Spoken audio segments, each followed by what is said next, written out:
બાંગ્લાદેશમાં હિન્દુઓ પર થયેલ અત્યાચારના વિરુદ્ધમાં ભરૂચ કલેક્ટરને આવેદનપત્ર પાઠવાયું।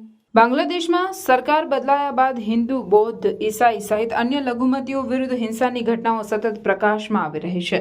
ભરૂચના સ્થાનિક લિંક રોડ પર આવેલ તમામ સોસાયટીઓના રહીશો અને આગેવાનો દ્વારા માટવિયા તળાવ થી કલેક્ટર કચેરી સુધી રેલી કાઢવામાં આવી। બાંગ્લાદેશમાં થઈ રહેલ હિન્દુઓ પરના હુમલા વિરુદ્ધમાં રેલી કાઢી કલેક્ટર કચેરીમાં આવેલ આવેદનપત્ર આપ્યું।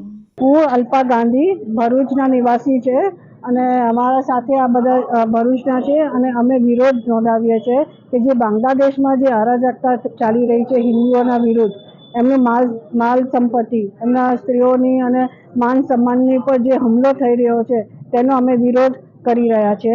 એના માટે અમે બધા અહીંયા ભેગા થયા છે અને આવેદનપત્ર પણ આપી રહ્યા છે અને અમારો બધો વિરોધ છે તે અમે દર્શાવવા અહીંયા એકઠા થયા છે। ધન્યવાદ। મારું નામ એનડી પટેલ, રહેવાસી આરઓ બંગલો, દહેજ બાયપાસ રોડ।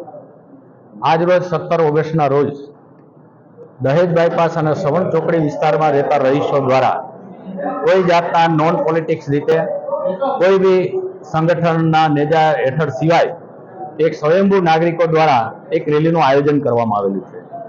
રેલીનો હેતુ માત્ર ને માત્ર બાંગ્લાદેશની અંદર આજે જે વર્ષ પરિસ્થિતિનું નિર્માણ થયું છે એ નિર્માણમાં આપણી સરકાર મધ્યસ્થતા થાય અને ત્યાં રહીશો જેવા હિન્દુઓની જે જાન માલનું નુકસાન થઈ રહ્યું છે, મંદિરોને તોડવામાં આવી રહ્યા છે, એ જગ્યાએ આપણા દેશ દ્વારા મધ્યસ્થી કરી અને એ લોકોની સુરક્ષા નિશ્ચિત થાય એવું મધ્યસ્થી કરવા માટે સરકારને અપીલ કરવા હેતુ આ કલેક્ટર કચેરીને એક આવેદનપત્ર આપવા આ રેલીનું આયોજન કરવામાં આવેલું છે।